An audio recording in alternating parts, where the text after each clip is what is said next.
Hey, good afternoon. Gabe DeArmond here, PowerMizzou.com publisher, with you for another week of State of the Tigers, our weekly show on Mizzou athletics, brought to you by James Carlton, State Farm Insurance in Webster Groves, Missouri.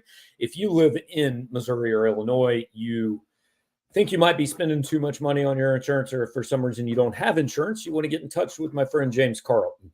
You can do that online at carltoninsurance.net. You can give him a call at 314-961-4800.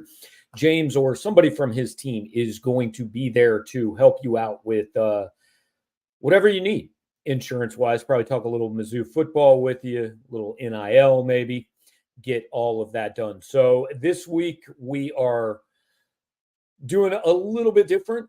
Got a little bit of a slow time when it comes to the two major sports, football and basketball. Obviously, there is some recruiting news going on that we're following on the site, but this time of year is always kind of a good time to catch up with some other things going on at Mizzou. So earlier this morning, I had a chance to talk to Mizzou head softball coach, Larissa Anderson. And on this episode of the show, we're going to play that interview for you. It goes, I want to say 24, 25 minutes.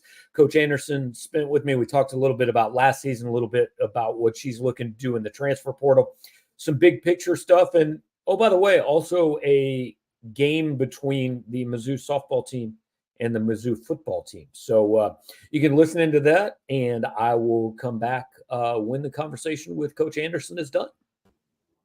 All right, this week on the show, talking with Mizzou head softball coach Larissa Anderson, who season ended about a month ago. And Larissa, I'm sure you've just been sitting in your office looking for stuff to do since then, right? Yeah, we're really bored. Yeah, not much going on at all within our program.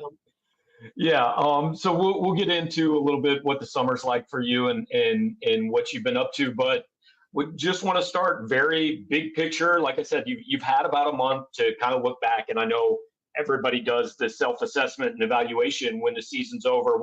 What's kind of your big picture view of how things went last year? Extremely proud. On paper, there wasn't really much that was different from the year before. I mean, statistically, it was pretty much the same. And we overexcelled, we overachieved. They really fought, and the players and the staff and support staff really bought into what our mission was this year.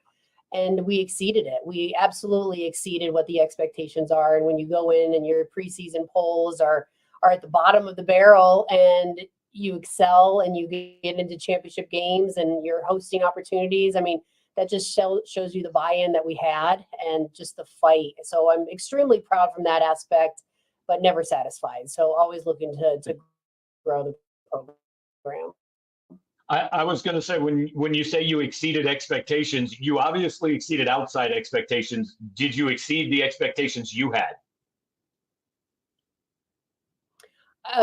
No. I mean, we always expect. I know how good we can be. I know what we need to do every year. When I evaluate our players, I know what everyone's potential is. I know what our team potential is, and then it's just a matter of carrying out those duties and those responsibilities and the execution to be able to reach our potential. So as a coach, when you look at 22 players and your staff, and if everyone is doing what they're supposed to be doing and working every single day, then you're going to reach that potential. And I felt like we were able to do that. We exceeded. I thought Lauren Krings really led the way, and she's won her entire career that I've been trying to get more out of her, and she's wanted more out of herself, and she really excelled and carried this team into our postseason run.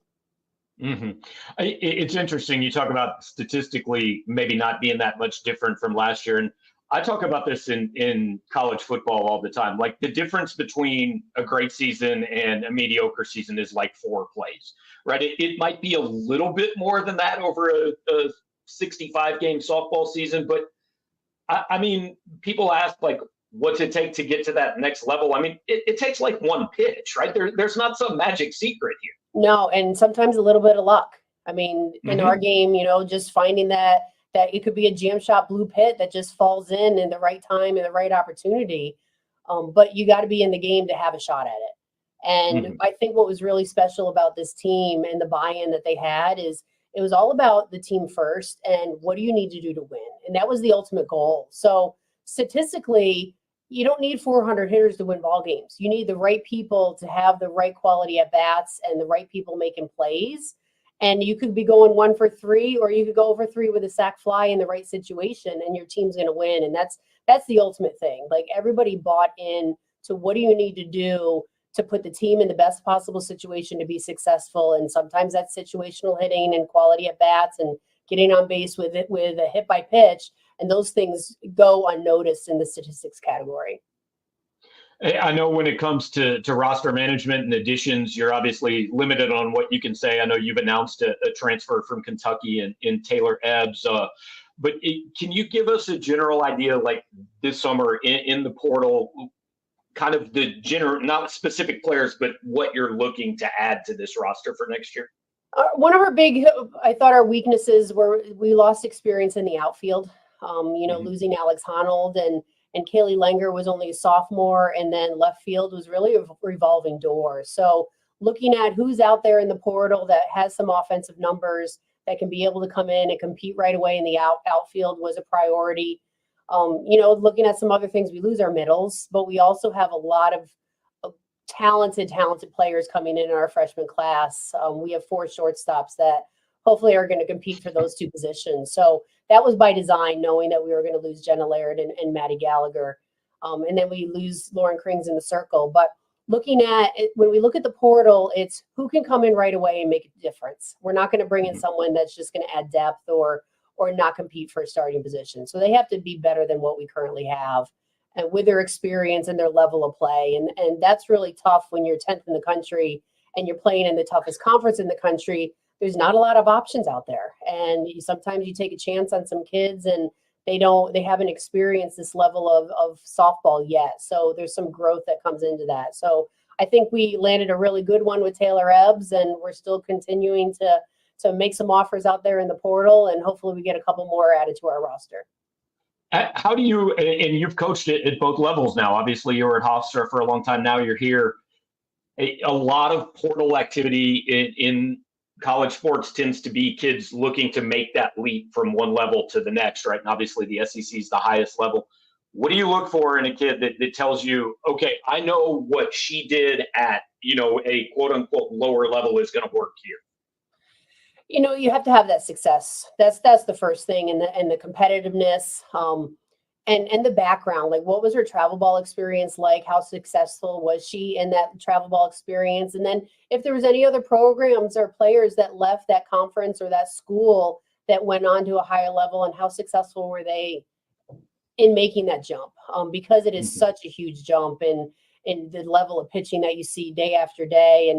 But I think that the mentality is really what separates, that you have to be really good at hard and really good at being able to respond to failure, because in the SEC, every single weekend is just a gauntlet and a grind, and there's no opportunities to play, easier competition that can build your confidence up. Like, you got to be confident regardless of what that result is.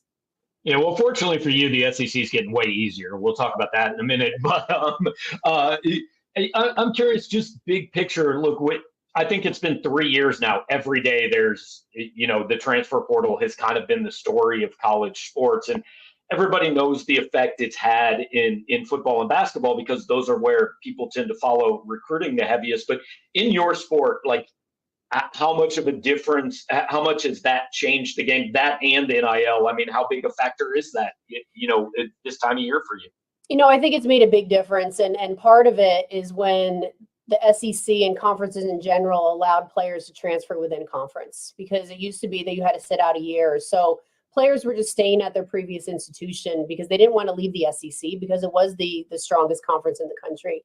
And now you're seeing a lot more interconference transferring happening, because they want to stay in the SEC, but they want to find a different opportunity or different chance in a different environment. So it's making a tremendous impact on our game, but it doesn't make our conference any weaker. It actually makes our conference stronger, because people are coming in. With the breakup of the Pac-12, you have the best players in the Pac-12 that are now transferring into our conference.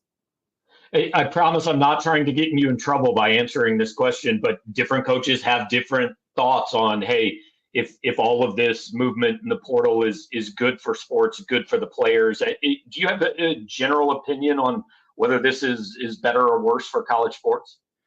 I'm not going to say better or worse. I think it creates just different opportunities. And for so long, especially women's athletics, that we weren't having as many opportunities publicly, and we weren't able to benefit at all from our name, image, and likeness. And now with the public attention that softball has, and the respect that it has in the media and the TV viewership, I mean, there's so many opportunities for these young women now to be able to profit off of their name. But then it comes into play in the recruiting process. Like there's a big discussion. And when you know that football and basketball are getting a lot of money, these women want to fight for what they feel like they deserve. So now they're being way more aggressive and assertive in what opportunities can I be able to obtain if I transfer to your institution in terms of NIL. And it's also allowing us to be more aggressive as coaches, to be able to provide them with more opportunities and be more creative, so that we're able to bring these players into our programs to be successful. You've obviously always been, since you've been here, a huge advocate for opportunities for women in women's sports. And it goes beyond just softball. I mean, I actually think it is, from a media perspective, I think it's very interesting now to see, really kind of this summer with Caitlin Clark, women's sports are being covered kind of the way men's sports are, right? And I've always said, the true sign that you've gotten some level of equality is if you're covered the same way, if you have people on ESPN saying stupid things and making debates about it every single day, right? I'm just curious, not just Caitlin and Angel Reese, but how much progress you've seen in 5 years with women's sports. I think the coverage has been amazing.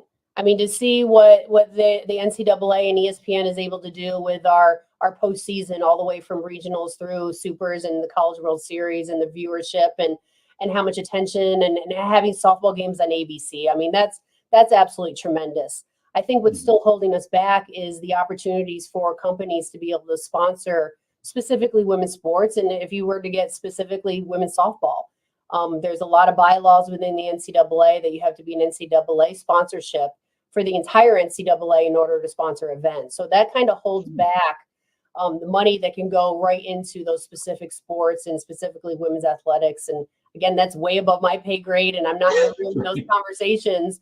But I think if you're having women's softball outdrawing men's college baseball, and I haven't seen the numbers yet for this year, but in 2023, there was more viewership in the women's softball than there was in the College World Series for baseball. I think the women need to profit from that viewership, and we have to have some more sponsorship dollars to be able to go back to those institutions and also the sport. One of the most common questions I get from Missouri fans every spring is, we've done this in softball, why are baseball and softball different? And I'm not asking you to comment on Missouri baseball or that program, but what has Missouri done in your time here that you think has allowed your program to reach kind of the levels of success and the place it is in the sport? I mean, I think the first thing is that there was success before I got here. So it wasn't like I was building it from nothing. I mean, they've been to the College World Series. They went 3 consecutive years in 09, 10, and 11. So I needed to figure out how they won and why they won. And there's a lot of Midwest talent, and it was really working hard to keep that Midwest talent home, but then also do something different than the rest of the country's doing. And that's really where our culture comes into play, and creating an opportunity that these players want to be here, and I'm going to get the best out of them. But we got to coach them up like crazy. Like, I'm not going to bring in the cream of the crop player. I would love it, don't get me wrong. But right now it's maybe a little bit below the top player in the country, and we got to coach them up to compete against the top players in the country. And when they buy into that work ethic, now we can have that success. And that's really where we've had a lot of momentum in being able to do so. When you add in the environment that we're playing in, and the fan base and the support that we're getting, now it's a really great place to play. And when people see that on TV, and we can really put that on display, it really entices kids to really want to play in that type of atmosphere and that environment. And I know in really throughout the season, but especially in postseason play this year, you were kind of able to appreciate that in the moment, right? Look around, and there are, I forget, I think it was 3,000 people, something like that, announced for most of those games. Obviously a sellout. I mean, it's not, I think, something that a lot of places are used to, looking around and seeing not only the stands filled, but the full hill. I'm curious how much appreciation you've had for over the last couple tournaments you've gotten to host for what the fans have done in that place. It's incredible. And I think we maxed out on day 3 of that super regional over 4,000. We were second in the country in single game attendance and number 1 in the country in postseason attendance. And that's remarkable for us to be able to do that. It just shows you the support and the energy that's behind our sport and the excitement that our game provides.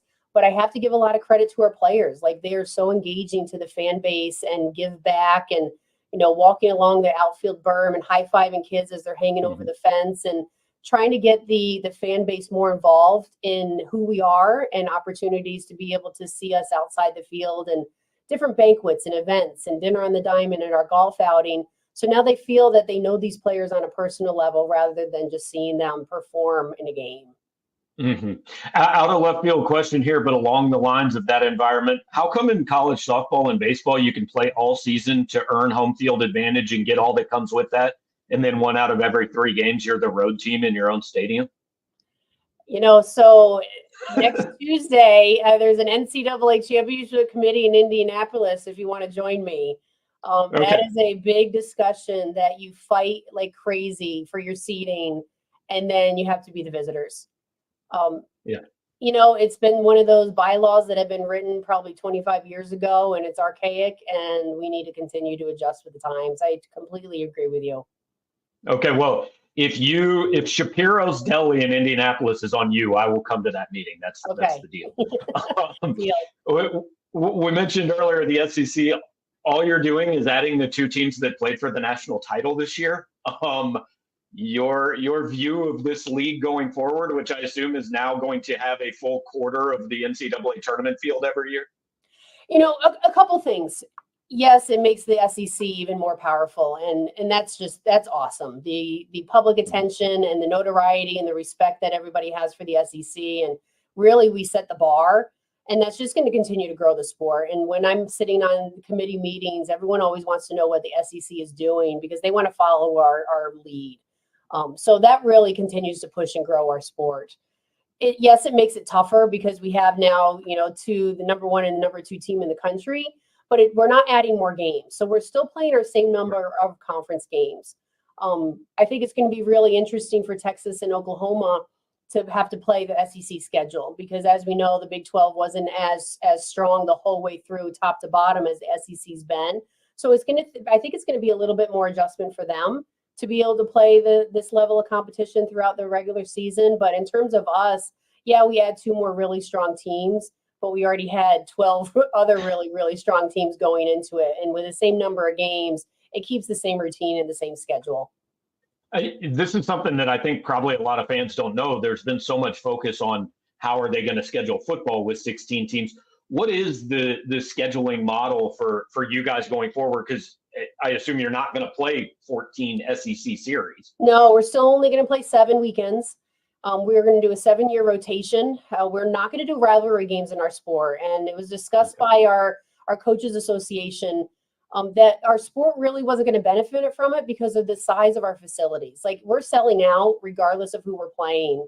And it's not like we're going to draw 25,000 people just because we're playing a rivalry game. Like, our facilities are what they are, unless we're going to have other conversations on growing our facilities to be much larger. Right. Then it might make sense.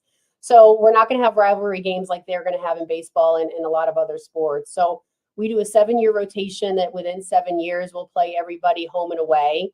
Everyone will play that opponent within our conference within their 4-year career. It just won't be a home and away.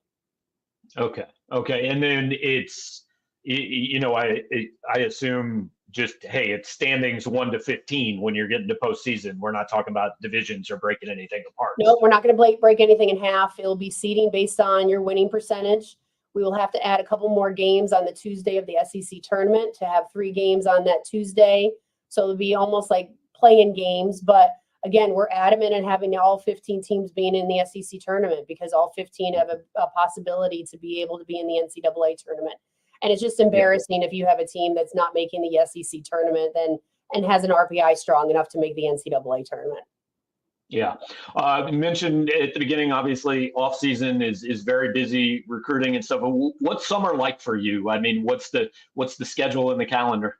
So when we finished super regionals, that we had exit meetings immediately with our players to kind of wrap up the season and then focus on what they need to do in the summer. So that's a really fast turnaround to go from such an emotional experience playing in supers and your season ending to then immediately flip a switch and okay, now we got to focus on 24-25 the next day. And then I had to head down to the College World Series. So I didn't have a lot of time to be able to decompress and reflect back on the season until probably about last week. So right now we're on the recruiting trail. We are traveling all across the country out every single week. 2 staff members left today for Colorado, and we have 2 more, including myself, leaving tomorrow to head out to Colorado. But it's every week until the middle of August that we're out looking at high school age kids, 25 graduates, 26s, 27s, because September 1st opens up our contact period that we're able to communicate with rising juniors and get them on campus for official visits. And I was going to say, generally in female sports, the recruiting seems to start so much earlier, right? You're not recruiting seniors in high school. You're recruiting sophomores and sometimes even freshmen in high school and watching what they're doing in the summer. So always watching everybody. I mean, there's times that we had a camp yesterday and we had 2030s, which are 7th graders in our camp. So we're always watching. We're always evaluating. We're adding kids to lists. As the older they get, we can add, we can delete if we don't see that they're progressing the way that we're anticipating. We can't communicate with anyone until they're going to be a junior, September 1st of their junior year. So all emails, text correspondence, phone calls, on-campus visits can't happen to then. That we slowed down that process a couple of years ago because it was ridiculous that we were having 8th and 9th graders committing to our institutions and having conversations with 13-year-olds about what you want to do in college. Right. I don't even ask this jokingly. Like, how do you look at a 7th or 8th grade girl and think, well, that's somebody I need to recruit for 5 years down the road? You look at their parents, honestly. You look at how their parents are built, the athleticism of their parents, but their body type. So you're kind of projecting what they might look like in a few years. You can pick out some of the genetic stuff, the DNA, if they have fast hands, fast feet. You can see if a kid's going to be a baller sometimes when they're like 5, 6 years old. But if you're committing kids when they're in 7th and 8th grade, like you're taking a big gamble and a big risk, especially if they haven't matured yet. So I'm really glad that the recruiting process slowed down, that we're able to wait until their junior year. And even now, because of the transfer portal, it slowed things down that you're even looking at kids going into their senior year because the ability to be able to transfer and go somewhere else has opened up a lot of doors. So there's always opportunity with additional scholarship money to be able to bring someone in late. And you have to be as happy as I know I am that pretty soon the COVID year is off the books and you can go back to actually figuring out how much eligibility everyone has. I think we're done with it.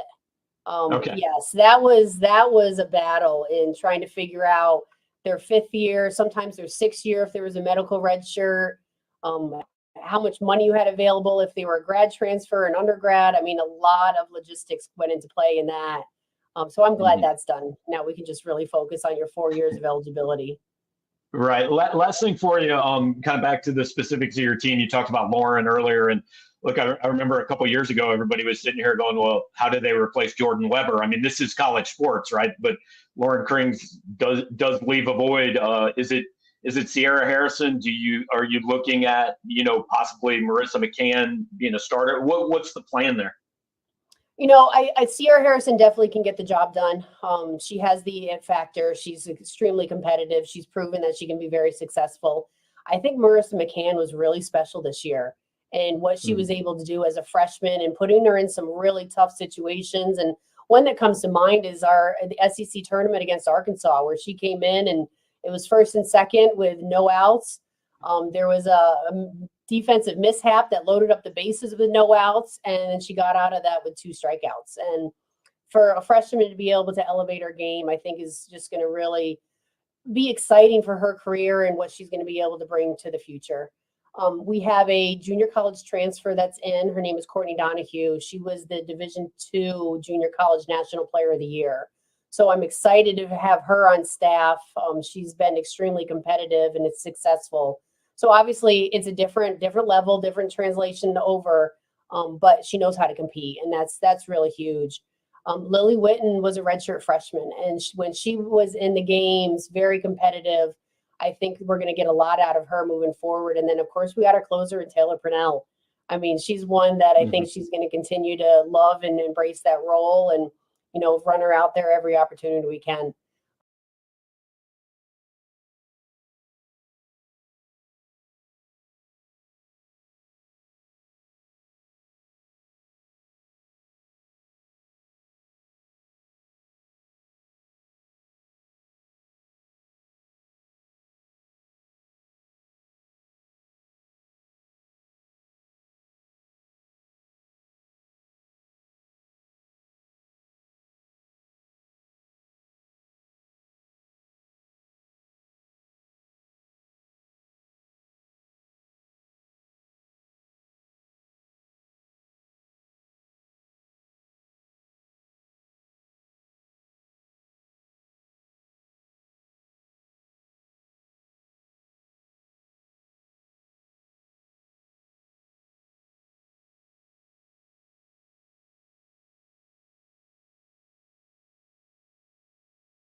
All right, guys, had some technical issues where the stream froze up there, but you heard the vast majority of my conversation with Larissa Anderson this morning.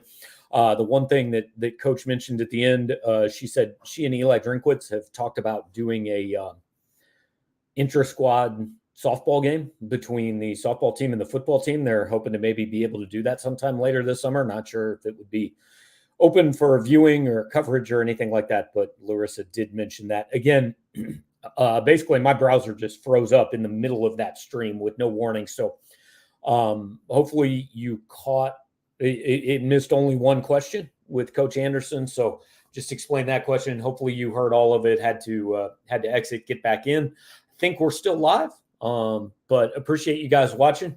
And one more time, want to remind you before I go to get in touch with our friend James Carlton at State Farm Insurance, carltoninsurance.net, by phone at 314-961-4800. James is a good friend to us, and he helps get this show going every single week. We are, I think, 3 weeks from SEC Media Days, so we'll have that. We'll have a lot of football talk coming on. Got some different guests lined up. Got a show I'm really looking forward to, still in the midst of scheduling it for next week. But hey, we'll be here every week. And then once fall camp starts, we'll probably be here a little bit more often than once a week. But appreciate you guys joining us. If you're watching this on YouTube, please hit the like and subscribe buttons. If you're listening on the podcast, leave a good review, share it on social media. Thanks. And appreciate you sticking through a couple technical hiccups, and we will talk to you next time.